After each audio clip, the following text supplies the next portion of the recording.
Today on Fortnite, I got second place. I was so close. Mom, will you get me a snack? Mom! It's time for adult conversation. With me, your host, Brandy Ferner.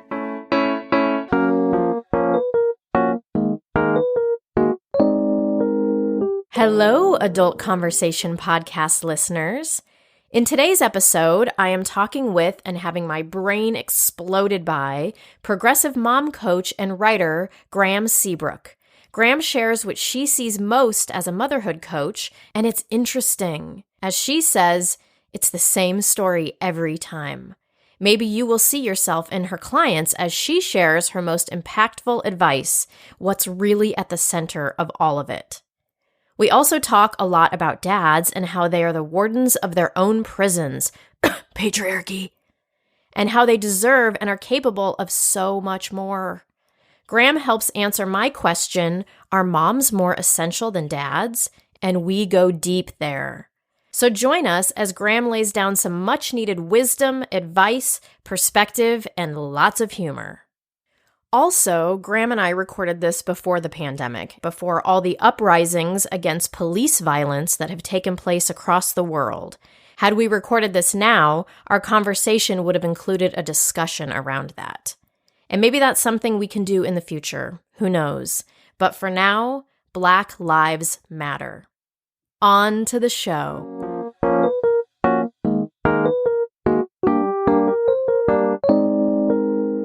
Okay, so today on the podcast, we have Graeme Seabrook, who is many things, but namely, she's a writer, speaker, and community creator for moms, as well as a mom coach and founder of the Mom Center, an online community.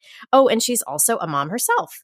So Graeme made her way into my world when I saw one of her articles go by entitled An Open Letter to Dads from a Mom Coach. That article cuts deep, and we'll talk about that in a minute. So welcome to the podcast, Graeme.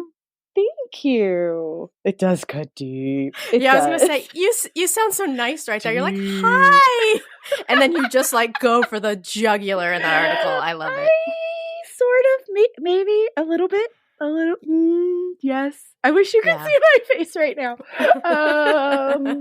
Are you hiding? Slightly? Are you hiding behind something? A little, maybe a little. So we're going to talk about that, but you are someone who I immediately knew that I needed to know in life because like Beth Berry, Darcy Lockman, and Eve Rodsky, who wrote the book Fair Play, you are one of these, what I call change makers. Thank you, Beth Berry, for that term, in the motherhood sphere. So you're not saying the same tired old things to moms about how they can engage with their kids more and do it all and be hashtag mom bosses.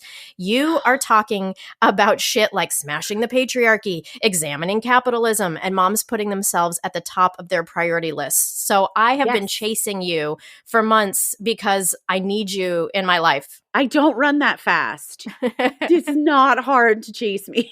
I swear, I am on my couch 24/7. I feel like winter 2019 took you down. So that's it did. It did. Yeah, so that's what made you hard to catch.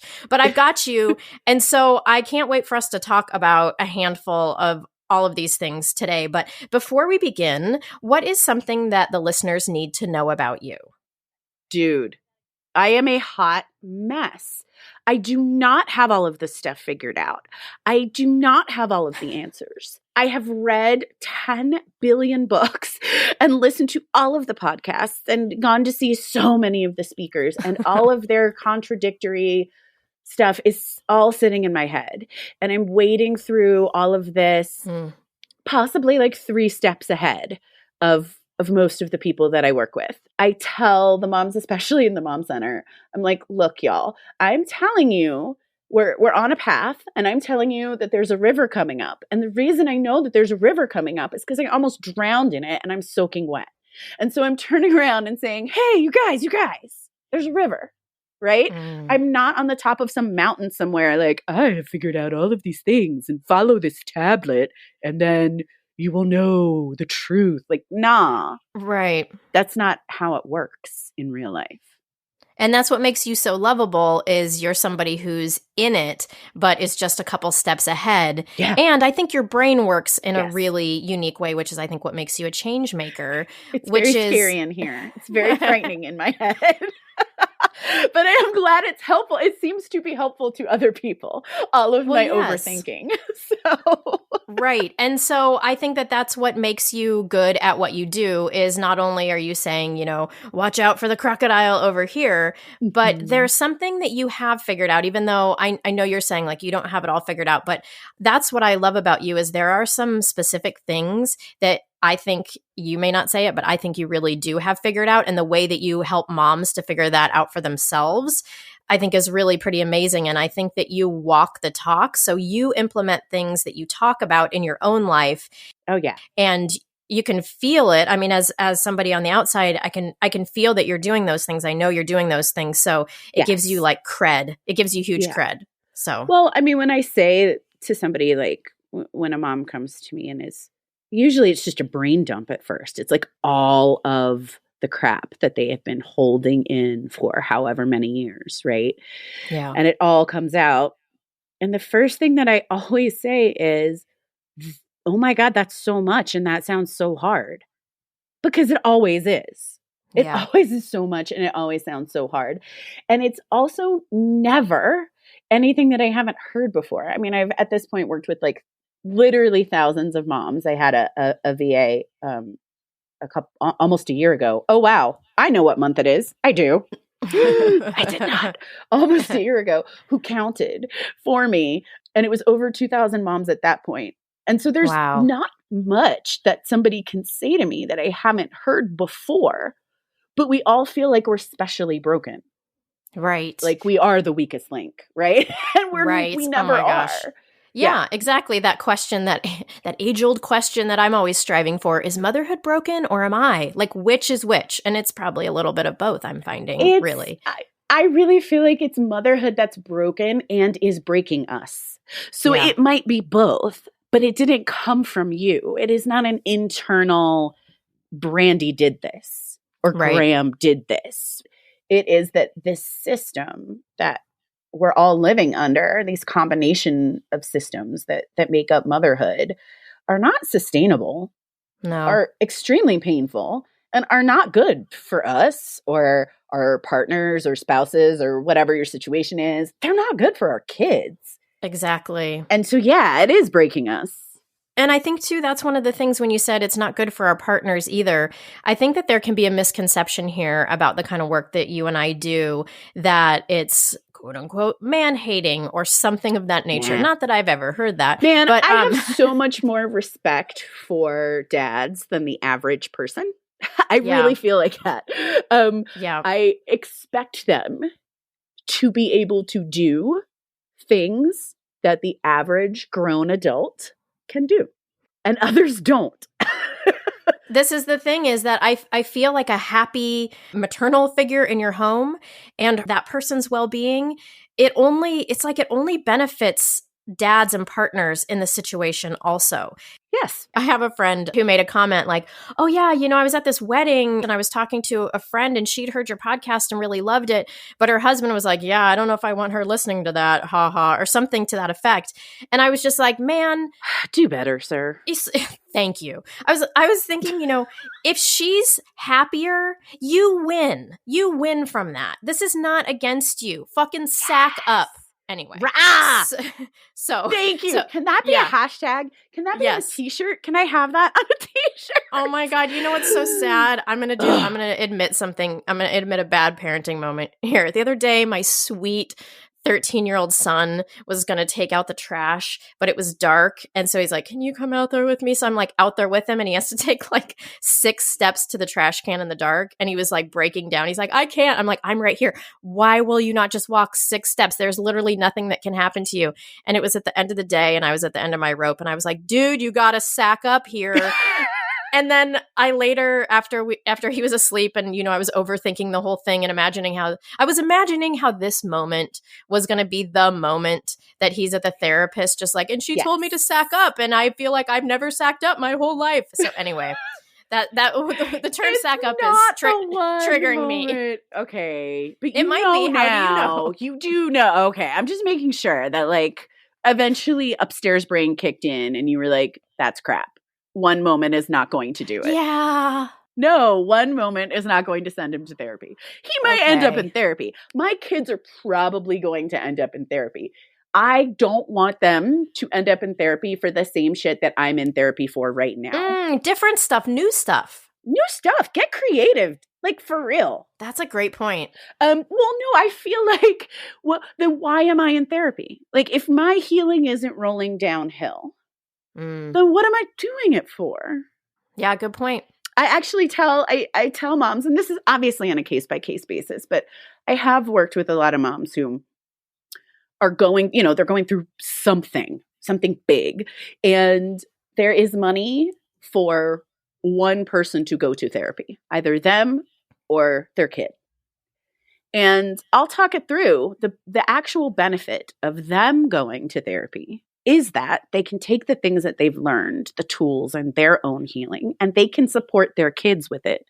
We can't ask kids to do that. Kids can't go and do their own work and work on their own healing and then come home and help you. That's not their job.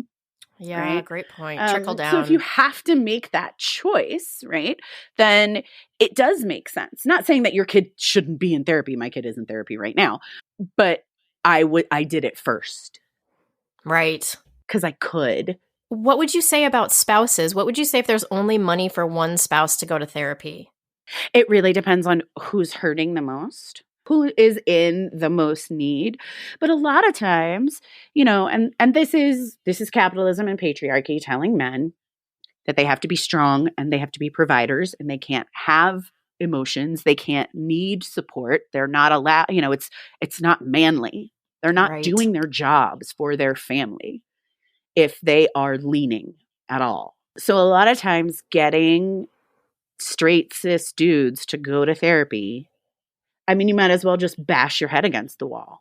Right. And so there are a lot of moms that I work with who they're in therapy and they're in coaching.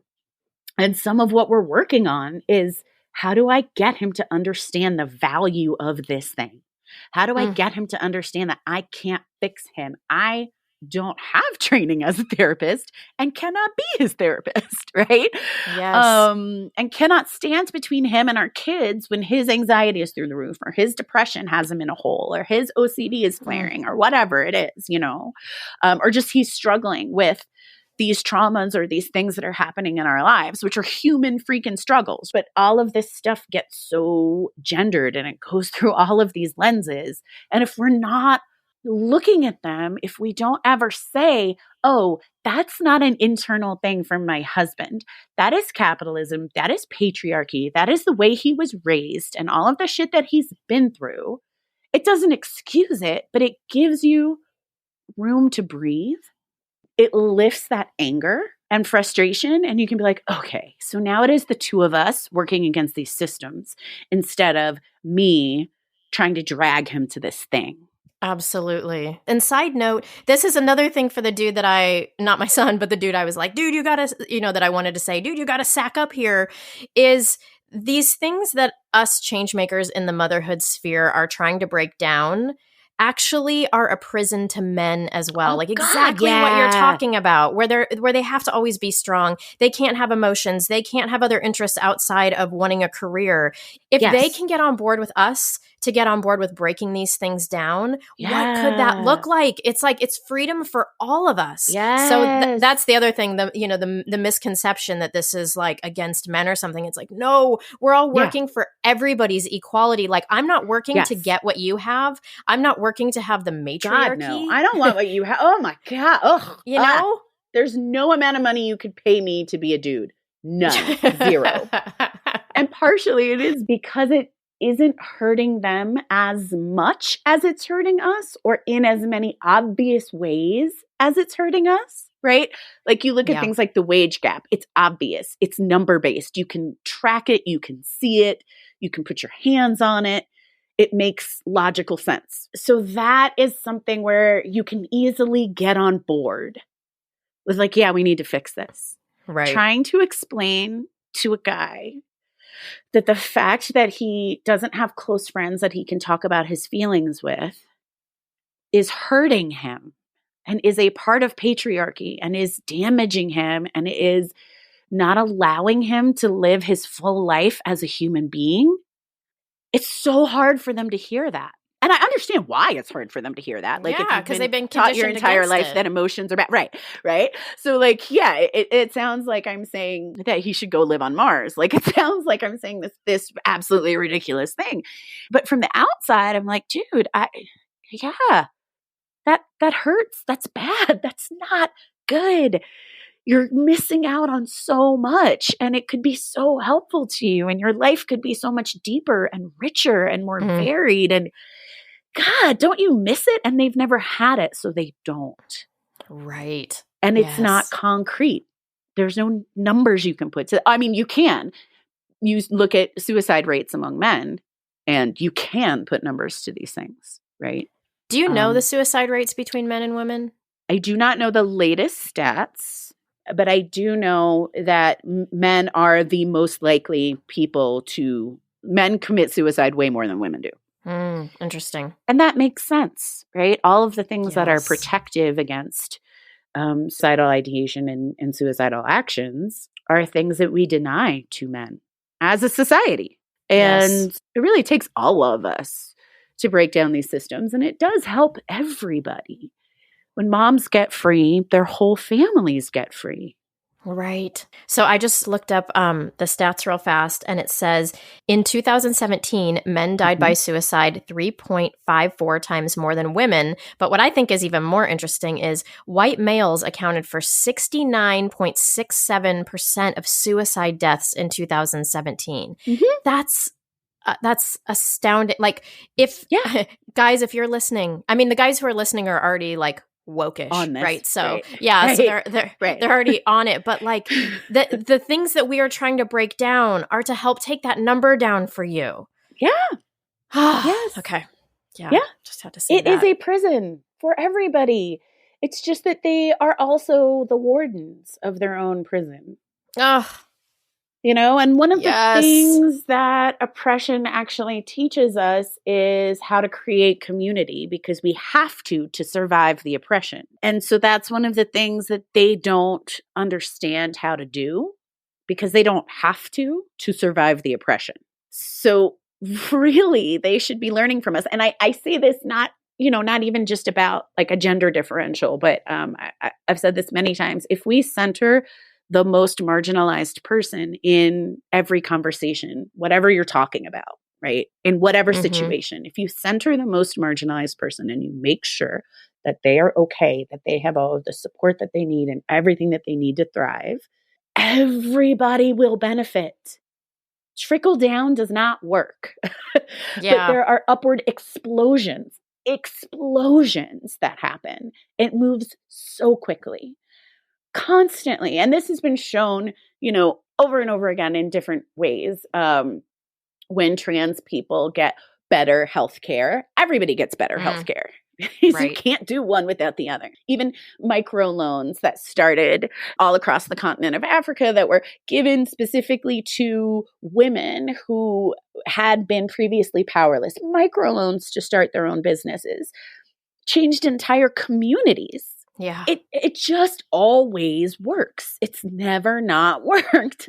Yeah, it explodes up. Nothing ever trickles down, but it does explode up constantly. See, so, okay, that's what she said. Number one. Number two, sorry. I love you so much.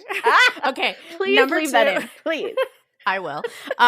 Number two, I love at the beginning, you're like, I don't really know. Like, I don't have all this figured out. And then you just like, come in here and just like decimate my brain with like awesome points and information. Okay, maybe I know some shit. Like a couple of things I know.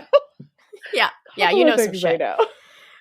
It's funny because this totally goes into a couple things that I wanted to ask you about today. The place that I want to start is this article that you wrote, which is called An Open Letter to Dads from a Mom Coach. And it's basically a list of questions related to children and household tasks and you're asking dads if they know the answers to these things, which is like how you said, like I'm treating dads like they should know the answers to these things and be adults.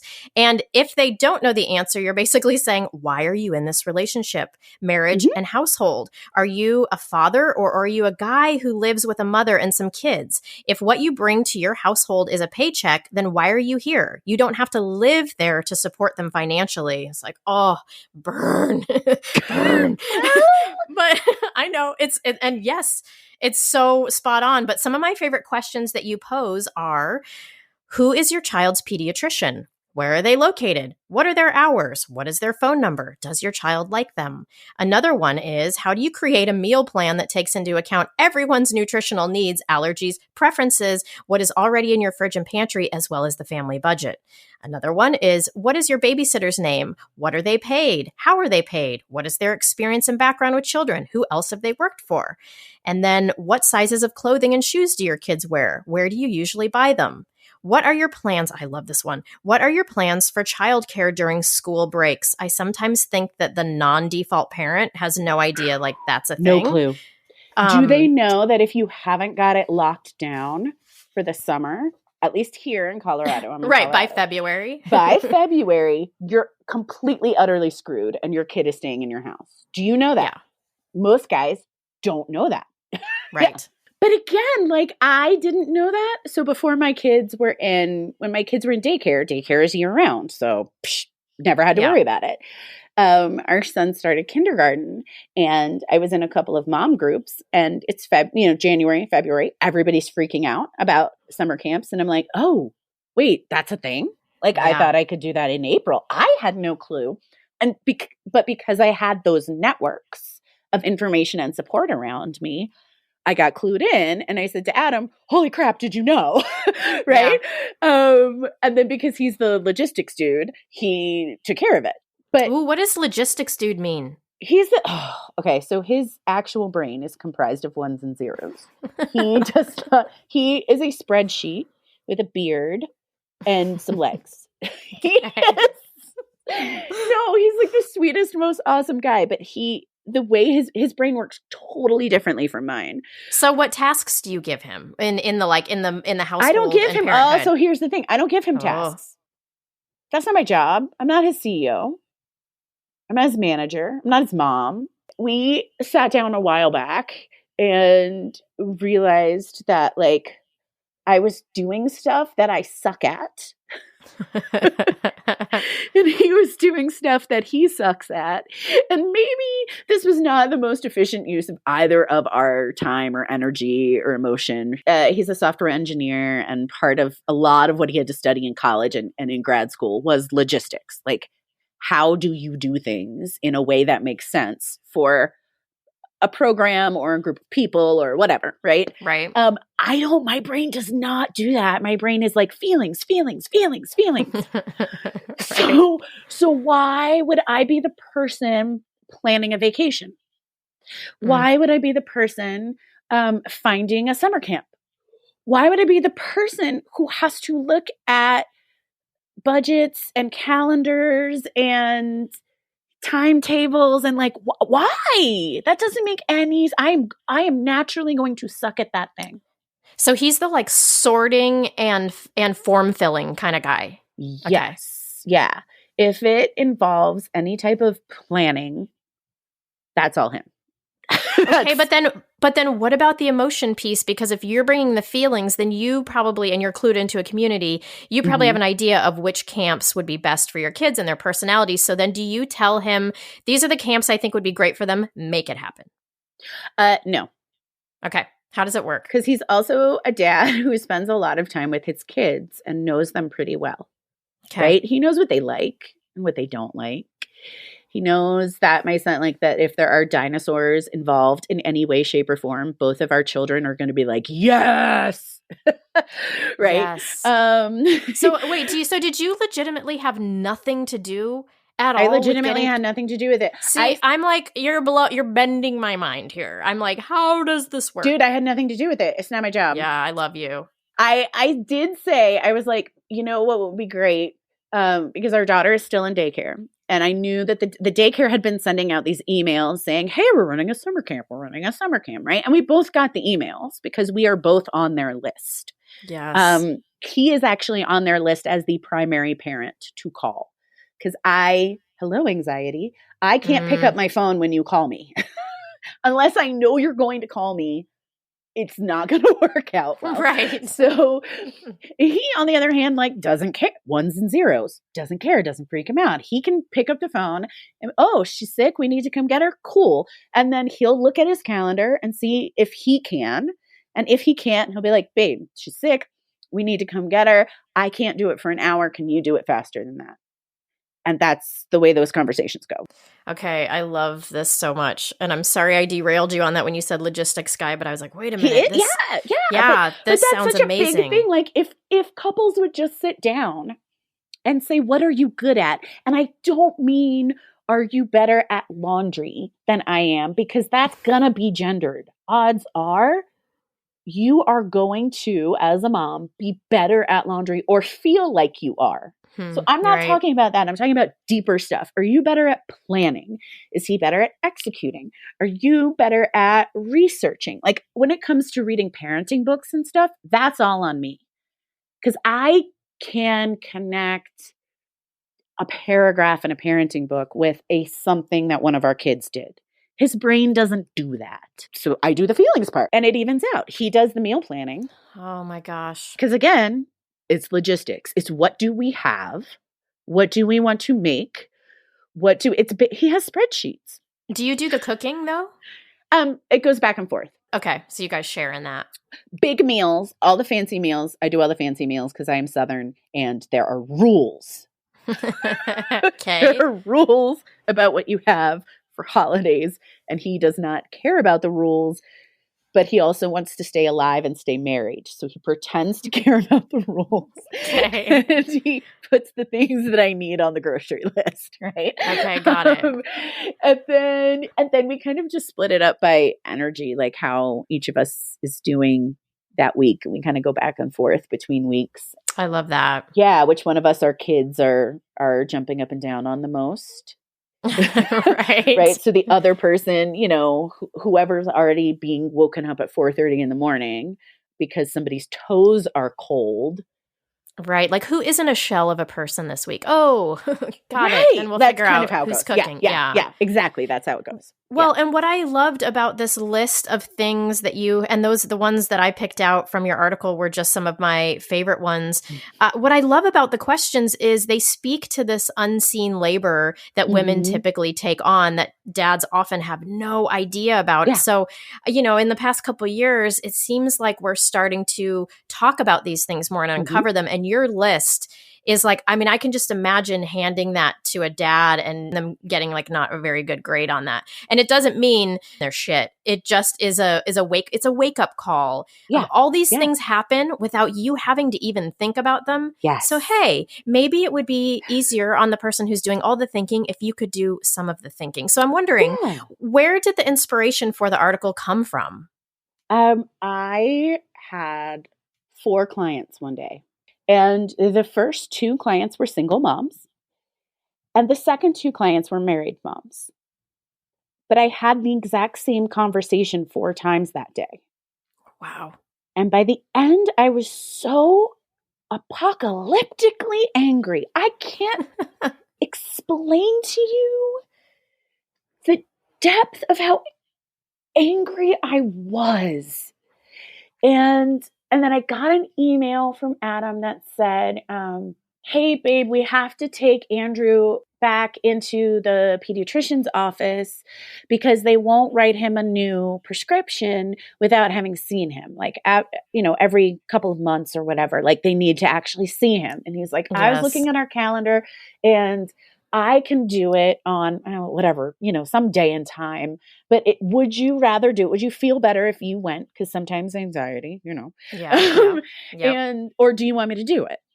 And after the morning that I had, I was like, wait, if he can do this, and he's awesome and I love him, but he's not that special. Like he's just a regular dude.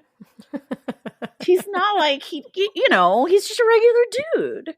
Right. It's not like he grew up in a commune with women and he was like No. assimilated into their way of thinking. Right? Yeah. He didn't even grow up with spectacularly politically involved parents, like, Mhm. or he's just a really just average dude, right? He Yeah. lives in Colorado and he has a beard. That's every dude in Colorado. He's every Colorado dude. Let me guess, does he like beer? Does he like beer? So much. Yes. Funny. So much, and has a list of like beers to try and breweries to check out. Like, he's that guy, Yeah. right? Okay. So if that guy can do this, then what the hell is wrong with these other guys? I totally understand working with a single mom who is burned out and overwhelmed, and working with that mom to create communities and networks of support, because there is no especially if they are, fully a single mom, they're not a divorced parent, and they don't have, like, there isn't a dad presence, right? I get that. That sucks. It is horrible, but it makes logical sense. There's no one else there. You're the sole adult. Right. Why the hell was I having the exact same conversation with moms who were married? They weren't the sole adult. There's a whole other adult. There's 50% more adult, 100% more adult in the household. Now with 100% more adult. Right? There's 100% more adult in the household. Why are we having the same conversation? Oh. I lost it. And I just lost it in a blog post. Perfect. Now, my confession is that off the top of my head, I don't know the answer to every single one of those questions. That's my confession. And a lot of moms wrote me back and were like, I don't know the answers to all of these. I'm a terrible mother. And I was like, no. The difference is I am expected to know it's not a big deal if I know the answers to all these questions. It's like, oh, cool. You know that. That's awesome. Good job. If Adam knows the answer to any of those questions, it's, oh my God, he's such a good dad. Oh my gosh, you're so lucky. Oh my God. Excuse me? No. Yeah. Not at all. That is not luck. That is him being a parent. He's a parent. He's being a parent. Yeah. What was the response you got from people? I'm sure you got responses on both sides. Well, so death threats? No, actually, what's interesting is that one of my friends said, well, you've kind of trained your people. They know what to expect from you. And I was like, yeah, that's true. They were used to getting mini rants along this line for a really long time, so nobody was surprised. It was when it went outside of my little bubble, which it did probably by day 2. It was mostly moms who were writing back to me, and so many of them said, thank you, because I didn't know how to say any of this to him. So I just sent him the link, or I printed it out, or I copied it and pasted it, or I a couple of people were like, I'm so sorry, I copied and pasted this into an email and I didn't credit you, and I'm so sorry. And I'm like, dude, did it work? I don't care. Right. But did it work? Did it help? Right? Yes. I'm not precious. Just as long as it worked. And I got a couple of mean messages on Facebook, but I just delete them. I don't pay attention to that. I just really don't pay attention. I'm like, block. Yeah. I don't even read. Once I've read through the first 2 or 3 sentences, and I'll get things like, why do you hate being a mother? You shouldn't have had block. I don't even, why? Right. Why? Yeah. Yeah. Some people had valid questions. Some people said, I like being the person who knows all of these things. And I was like, then cool. Then yay. Right. Then stop contacting me. Right? Well, people would be like, but what about the moms who really and I was like, then they should do that. They should do that, but they should also know how the message that they're sending to their children and how their children may parent. And so they should have conversations that say, hey, me as a person, I like doing these things for you, with you. I like being the one that you come to and lean on and who knows all of your stuff. I like that. Not every mom likes that. Not every person who identifies as a woman likes that. Not every. This isn't everybody. This is just me and our relationship and our family. really care what happens in your family as long as you're happy with it. So. Right. Well, so what are some of, you, like you were saying, you've worked with over 2,000 moms. What are the hardships you see plaguing moms the most that you work with? Like, what do you see come up most often?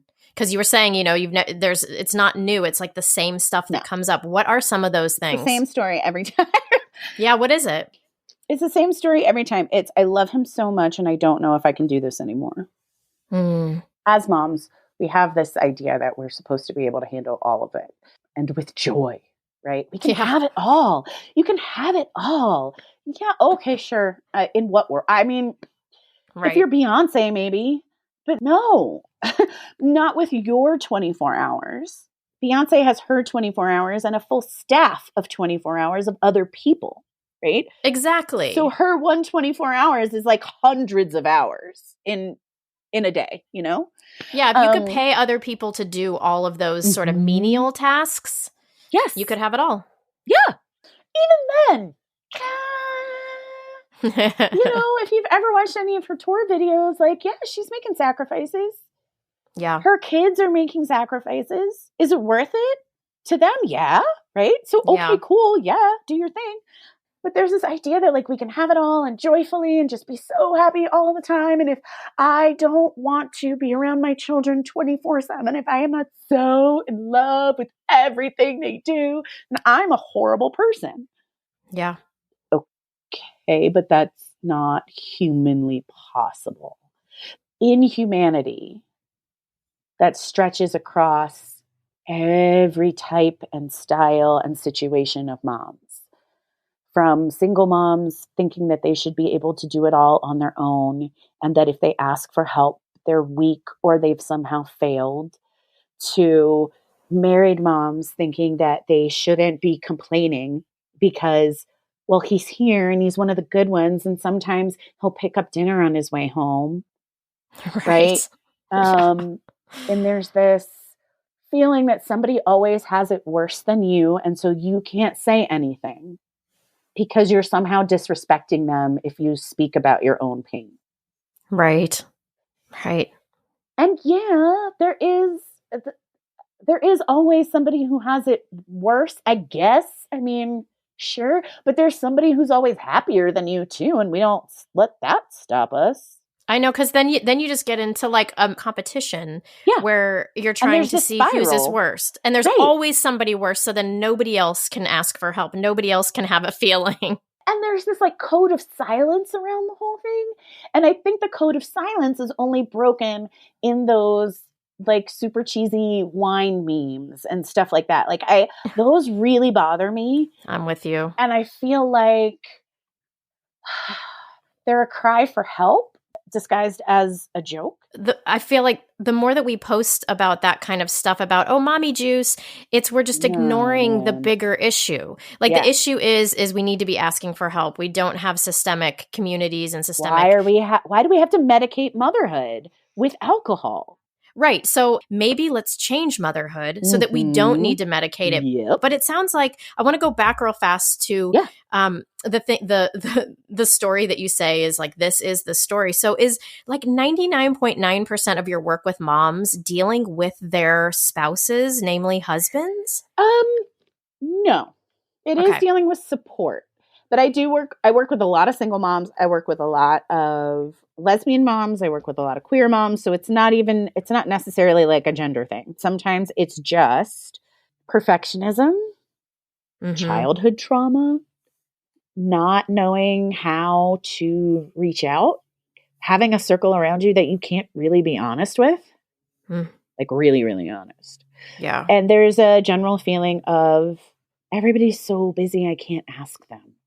Right? Because you know how busy you are. So there's that. And then there's also the moms that are married to dudes. And that's a whole other thing. Right? But no matter what kind of mom you are, capitalism and patriarchy are working on all of us. So all of us have that perfect mom that we think we're supposed to be, that we're judging ourselves against all the time. all of us have our own shit from our own moms, good or bad, that we're judging ourselves against. This constant judging and silencing and not speaking our truth. And man, at some point you start to choke on that. And when I ask moms to visualize, so say your kid, fast forward however many years, and your kid has now become a parent. What do you want their experience of parenting to be like? How do you want it to feel for them? What do you want them to do? What do you want their priorities to be? What do how do you want it to be? Like really sit and daydream for like 2 minutes, really, doesn't have to be a long time, and think about like the holistic experience of being a parent. What do you want it to be like for them? And they'll come up with these just liberatory ideas of how they want their kids to be able to parent in community. They want their kids to know that somebody always has their back and that they can do this and that they're going to be amazing parents and that they have places to get resources and they have places to get direction and they have places to lean and they have friends that understand them and they want all of these amazing things for their kids. And I look at them and I'm like, why can't you have that right now? And how is your kid ever going to know that that's how it's supposed to be if they don't see it? Why aren't you modeling that? And it's always, I don't know how. Like, I don't know how. Always. I think all of us innately in our guts know what we want. Even if all we know is like, I don't want this shit. Right. Sometimes that's all you got. Right. Sometimes all you got is like, I don't know what it is, but it's not this. Right. Exactly. Okay, but how do I do that? And that's where I come in. That's where I'm like, all right, let's get real clear on who you actually are, which a lot of us have lost. I've worked with moms who are like, I don't even know what my favorite color is. Oh my gosh, yeah. I know my daughter's favorite color is blue and my son's favorite color is red. And I know, and my husband's favorite color is green. I have no clue what I like. They're like Julia Roberts with the eggs in that movie where she got married every day. Not every day. What? But I had to say, what Groundhog Day meets Runaway Bride. That's what it was. But she kept saying that she liked her eggs the way whoever she was engaged to liked their eggs, right? She had lost who she was. And there's that scene where there's like 20 million different egg dishes on the counter in the diner and she's trying them all to figure out how she actually likes her eggs. So that's a little bit of the work that I do with moms actually is like, who the hell are you? Really, you in the center. That's such important work. Oh my gosh. Yeah, it is. Thank you for doing that. Because everything has to come from that. How do we know the life you want to build if you do not know who you are? Right. And I think so many moms are in this space of years of not knowing who they are. And so it feels like survival mode. It feels like grasping at straws. It feels like you're just floating in the wind rather than like, I have agency and empowerment and I know what I'm going towards. And so the conversations that you have with your clients, I would imagine, are literally life-changing. They are. And it changes the way that they parent as well. Because we're talking about like, who are you at your core? What are your actual values? And they don't have to line up with my values, but you need to know what they are. Because you can read all the parenting books in the world. And I have read the vast majority of them.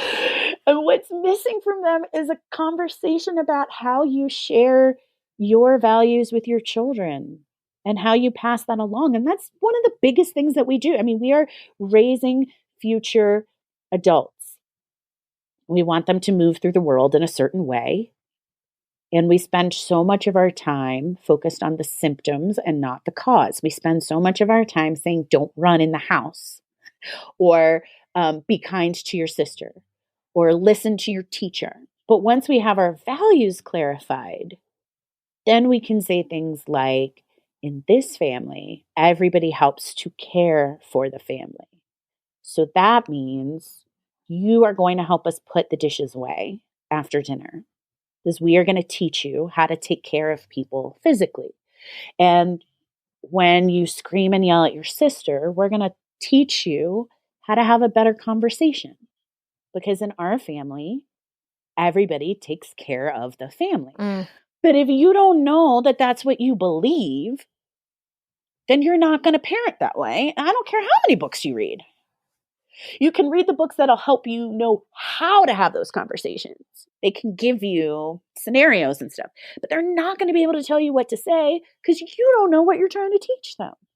Right.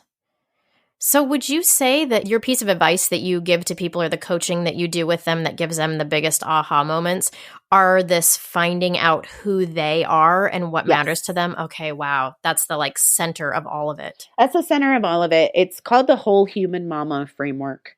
And your humanity, reclaiming your humanity, reconnecting to your humanity, and then figuring out what to do next. Mm-hmm. So that's the big aha moment. And then the actual coaching is like, okay, well, how is that going to show up in practical terms? Like, what is it that specifically needs to change first, second, third?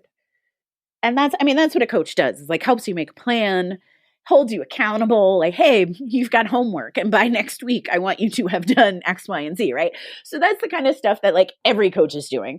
But really, the part of it is rediscovering your humanity and really understanding how the systems out there are impacting your family, your relationship, your own view of yourself, so that you can make really informed choices.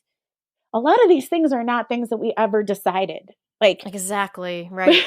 You meet a dude and you get married or you get pregnant or you whatever, you end up living together. However your story progresses, a lot of these things just kind of happen without us ever having a conversation about who's doing the laundry, who's paying this bill or that bill. It just kind of happens. Yep. And then you fast forward 10 years and you are so frustrated that you can't breathe. And he's like, she seems a little pissed off. And you're sitting there like, I don't know what's wrong. Right. Because there's not one moment. It's like, yes. Yeah, there's not one moment. It's like the buildup of all the years. And when you set up your framework of how you work with your spouse and you do that before you have children, it can be almost unbalanced and you don't notice it because you have enough time and energy to do that. Yep. But that's why I feel like kids are such a clarifier for the systems in your marriage that are not working, because any unequal and somebody, having too much of the load, you feel it and it's so obvious. But like you're saying, it's so many moms are in the survival mode that they can't even articulate what's happening. And it's also a slow build. So it's like you don't, oh God, yeah. How do you say the way we've been doing things for 15 years is no longer working. Like you are not even sleeping. How do you even understand this? Right. Yes. And that it hasn't been working and that it's slowly turned up to a boil. I watched this documentary the other night and it blew my mind. Was it Babies? I think I saw you post about it. It was Babies. It was when I posted. Yeah. I sent out an email about that because it was like, there's now biological confirmation of what I have been saying. I love being right. It's not the best trait that I have ever, but I love being right so much. But there's this researcher who discovered that when men are the primary caregivers, their hormone levels of oxytocin are the same as moms. And not just that, but that the oxytocin will trigger their amygdalas to activate, which is the same thing that triggers in moms. It's the reason that moms usually hear a baby cry before a dad does. Yes. It's because his brain has not opened the amygdala, which is responsible for protection and vigilance. It's one of the oldest parts of our brain. So when there are two parents in a household, the parent who has accepted primary responsibility for the child, and that may or may not have a lot to do with who's doing physical stuff for the kid, but the parent who internally is like, it's on me.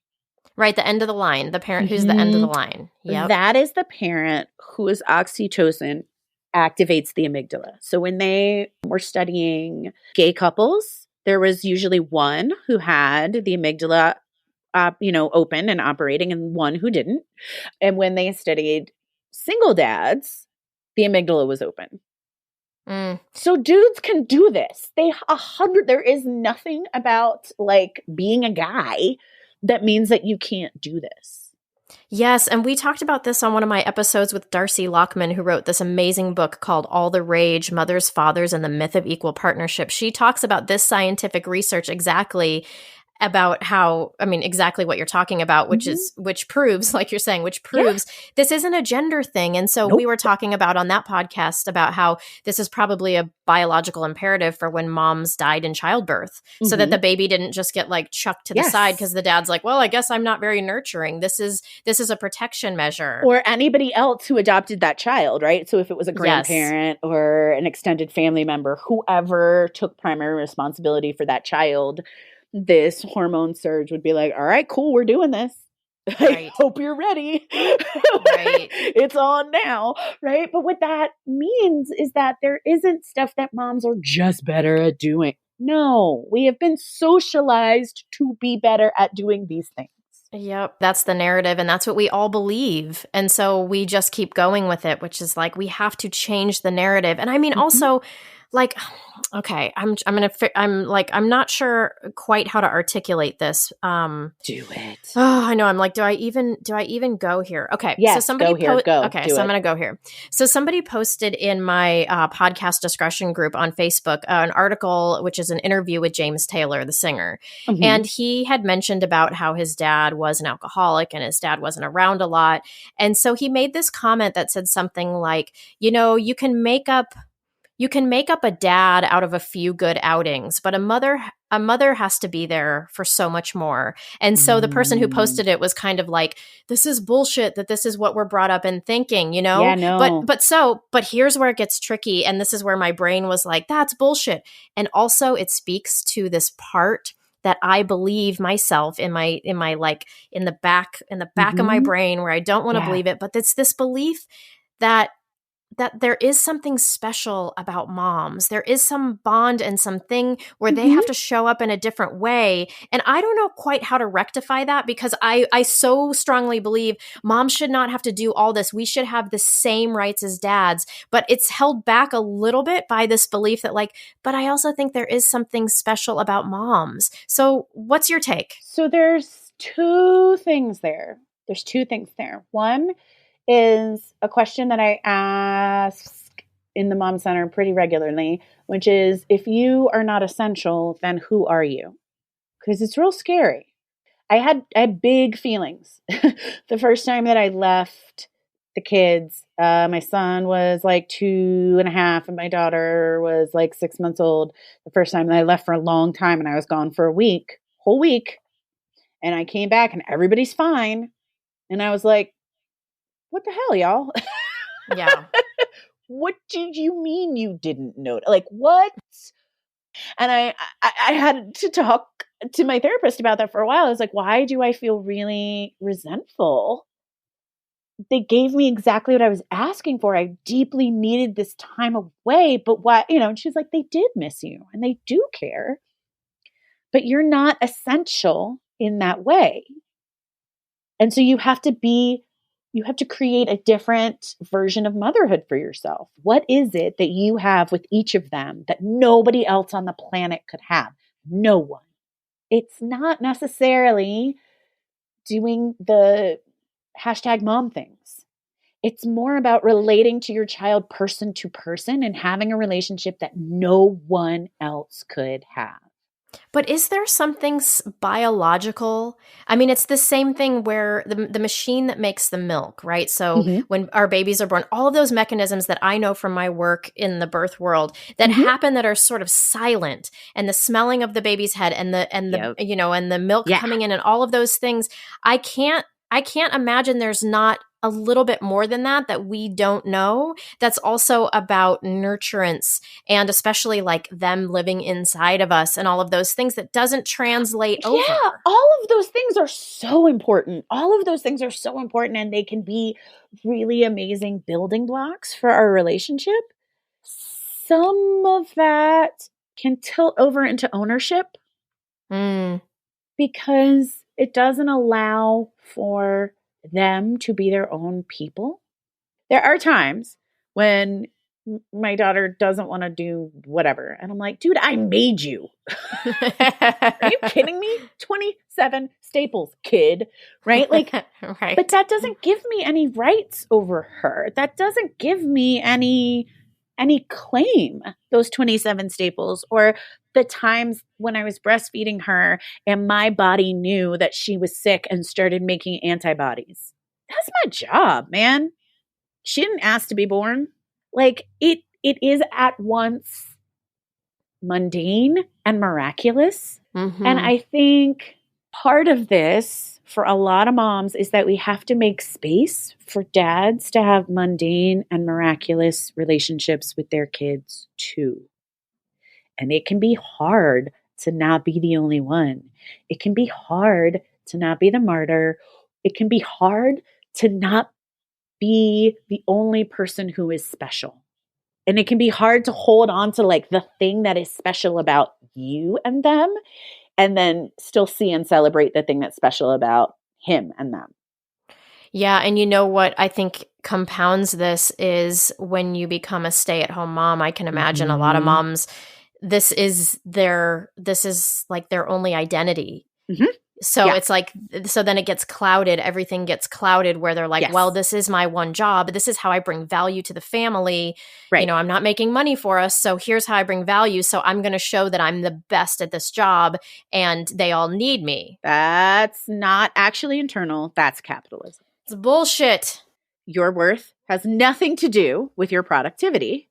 Your worth has nothing to do with the amount of money that you're bringing in. Yes, money is necessary and important. My kids have to eat. Oh my God, so much, all day, every day. What if you were brought up in a family that valued productivity over everything and still does? I was. Asking for a friend. I was brought up in a family where you literally did not walk in the door without A's. If you walked in the door without A's, you were not walking out again. You were grounded until the next report card. Mm. So I intimately understand the pressure of perfectionism, of never feeling good enough, of never measuring up, of never being able to rest until all of the things are done. Oh my gosh, yes, that is flowing through my blood, my DNA. Yes. So part of it is, again, going back to that visualization exercise of what kind of parenting do you want if your kids decide to have kids. And there's also a huge generation of young adults right now who are looking at the way their parents and especially their mothers' lives have gone and are being like, hell no, I don't want to have kids. Yeah, totally. I don't want that. That sucked. I saw what my mom went through. Why would I do that? So it's not just like people talk about like millennials not having kids and that it's all economics. I've talked to a lot of them. It's not all economics. A lot of it is making conscious choices that like, I don't want that life. That looked like shit. I do not want that.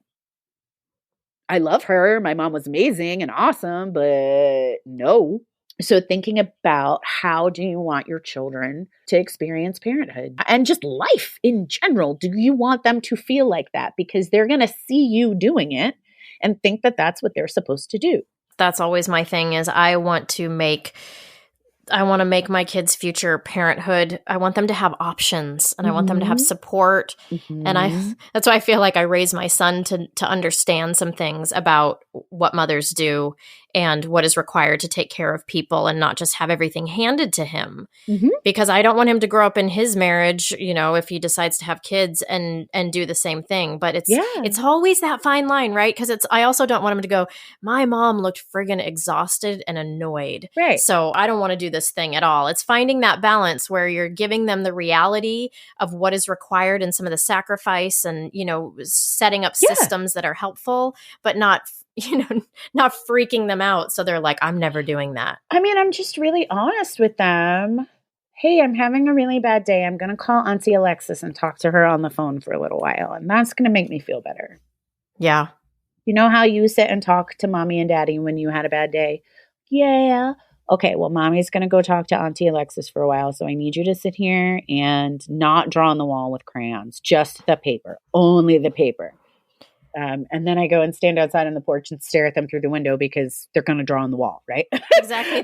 They were like, I hadn't even considered the wall, but you brought up a great point. No. As soon as I pull out the crayons, they're staring at the wall. But I'm just really honest about that stuff. Like, hey, mommy and daddy are really tired tonight, so we are having fish sticks. We're not making a whole dinner. We're having fish sticks. Or, hey, we haven't gotten to play with you in a really long time, so let's all go to the zoo this weekend. But like, we talk about the why a lot. My son was not at all freaked out about going to see a therapist because I have been his whole life. We called it the feelings doctor. Cute. Well, he understood what a doctor was. So we were trying to explain it. So we called it the feelings doctor from the time he was like 2.5. And that's just what it's called in our house now. And so like, he's like, I'm going to go see feelings doctor, Mr. Gage. I'm like, yep, you are. There's so many things like when we let go of the idea that we have to be perfect. And when we embrace the idea that we are human and so are they, it releases a lot of pressure. For both. It is a practice. You got to like keep doing it every day. Yeah. Yeah. My brain is just like crunching. There's just a lot here. There's a lot in there. Yeah. Graeme, where can people find you and what do you offer? All over the place. No. No, take that back. You left Facebook. You abandoned us. I bounced. I did. Yeah. I did. And I was going to say I feel bad about it, but that's not actually true. I made a website that's very hard to find. It's called GraemeSeabrook.com. Spell your name for us. GraemeSeabrook.com. Perfect. And from there, you can get to the Mom Center, which is my own private social network. It's so much better than Facebook. I had to whisper because Zuckerberg will find me and take me out. So in there, we do like a little bit of coaching, but a lot of community. It's a lot of moms who feel the same way that you and I do, who are going to remind each other, like, that's not you. That's capitalism. Calm the F down. Breathe. Yes. It's okay. And then I do a lot of coaching. I have a course called Motherhood Liberation. So if you are a mom married to a dude, and that part of this podcast was like, oh my God, but how do I get him to do that? That's what the course is about. Awesome. And then I also do one-on-one coaching of all different lengths. I have like super short packages and then moms that are really going through it who need something longer. So there's pretty much every type of support. If it's real deep, I've got you. If you're in the middle, I've got you. If you just need a little hangout, cool, we can do that too. Yeah, and you're also on Instagram and Twitter though, right? I am. Instagram is getting closed down. Yeah. Because it's owned by Facebook. I can't do it, man. I can't. Okay, just real fast. What's your reason? I mean, I'm not questioning it because I No. understand. Yeah. It's him. It's him. It's Zuckerberg. I cannot. Just because he looks like Commander Data doesn't mean you have to just abandon him. Cannot give him any more of my money. And being on the site is, we're the product, which is fine. I understand that. We're the product on Twitter. We're the product on, every social network. I get it. I can't be his product anymore. Really the last straw. There were two last straws. One was a friend that got banned for just like the most ridiculous of reasons. It's all just, a million. Every Black woman that I know has been banned on Twitter. I mean, on Facebook, all of them, everyone. For what? The moms that are just talking about mom shit, all the way up to like the really political ones. They've all been banned at one point or another. And I was like, man, no. And then when he made the announcement that he wasn't removing political ads and that he also wasn't going to fact check politics. And then it was like, well, now we're coming out with Facebook News. And he hired one of the leading people from Fox News to run it. And I was like, nah, bye. Ugh. And I also wasn't using it in super healthy ways. I was spending way too much time on it as well. And I realized once I was off that I wasn't running my business in the healthiest of ways. Everything was Facebook based instead of really being spread out and talking to moms wherever they were. So now it's forcing me to grow up a little bit, business wise, not personally. Yes, right. Oh, Yeah. Graeme, thank you so much for just, you're hilarious. You make me think, like you make my brain hurt in the best of ways because you always come up with these new ways of looking at things. And I feel like I look at things pretty progressively, but then you always have just like a further stretch on that. So thank you for making my brain stretch. And I know that there are things that you've said today that the listeners are going to be like, holy shit. So your narrative about not knowing anything and not being an expert, I think needs to be just a little bit updated. You know some shit, so. I think it's just that I'm not done, and I'm constantly learning and being really excited by new ideas and thinking of things in new ways, and that there are so many women who are so much more radical than I am. I'm constantly learning.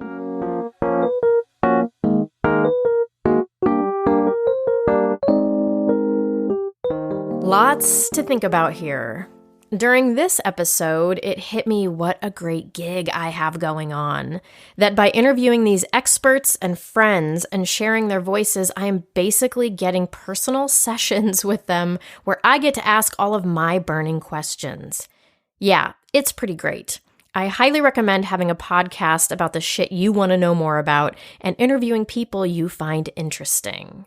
I mean, it's also a ton of work, especially when you are the producer, interviewer, engineer, editor, writer, marketer, webmaster, basically all the jobs.